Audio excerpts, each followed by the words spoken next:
Once upon a time, in a faraway land, there were 3 weird witches. They had magical powers and liked to stir up trouble.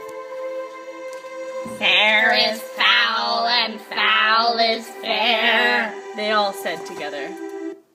In the same place, there lived a young soldier named Macbeth. The king, Duncan, was very proud after Macbeth had won an important battle. The whole country was excited.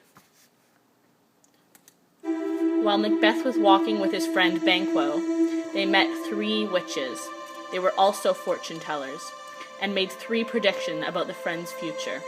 The witches said, All hail Macbeth and Banquo. They told Macbeth he would be the Thane of Cawdor and king. Banquo found out he would be the father of kings. Macbeth is very happy when his first guess comes true. Back at Macbeth's castle, his beautiful wife reads a letter from her husband. They both rejoice over the witches' predictions. Lady Macbeth realizes that she must murder King Duncan for her to become queen. She is a very mean woman. When the king comes to stay at Macbeth's castle, the lady pretends to be his friend. She thanks him for the honor which the king loads our house. Macbeth does not want to kill the king.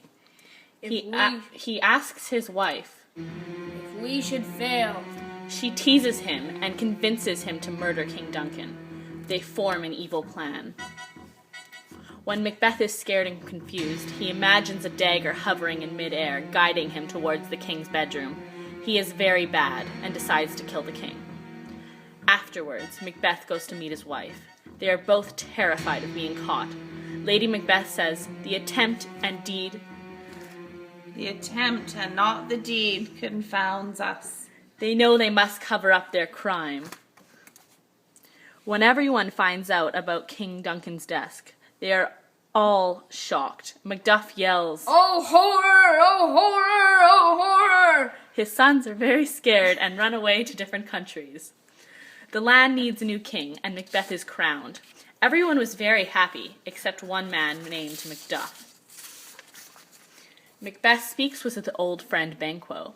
He pretends to be nice, but is worried about the witch's predictions. He does not want Banquo's son, Fleance, to become king.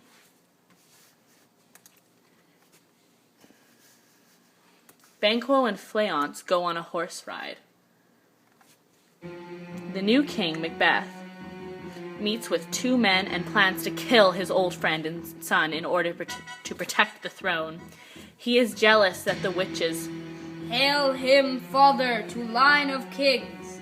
The bad men that Macbeth hired find Banquo and Fleance and attack them. After a fight, Banquo lays dead, but Fleance manages to escape.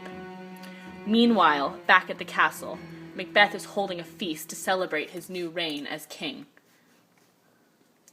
Suddenly, he imagines Banquo's ghosts. Macbeth is paralyzed with fear, and Lady Macbeth tells the guests, Speak not, he grows worse and worse.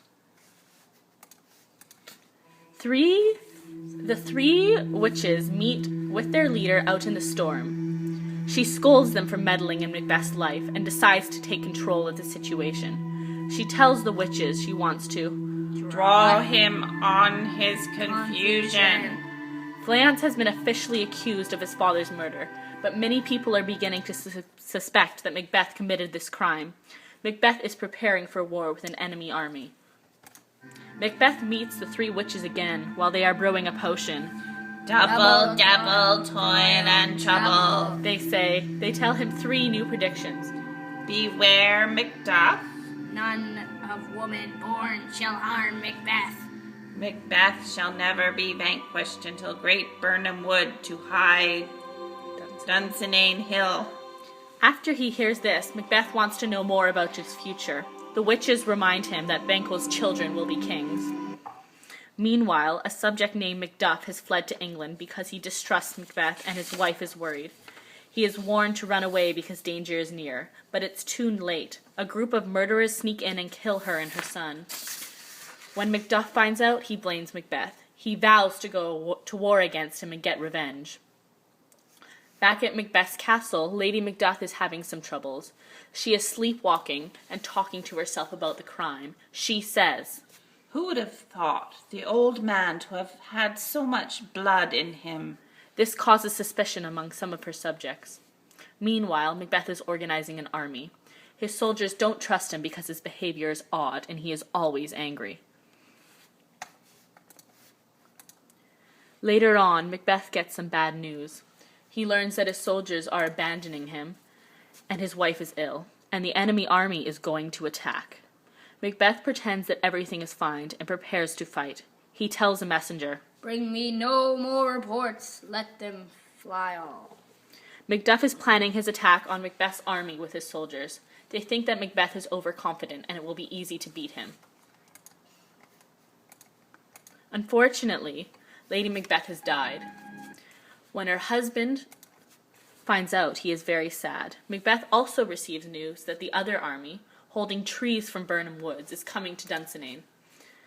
He decides to go and meet them, because this is when the witches predicted he would be defeated. When Macduff's army meets Macbeth's soldiers, there is a violent fight. One of Macduff's soldiers says, Do we but find the tyrant's power tonight, let us be beaten, if we cannot fight.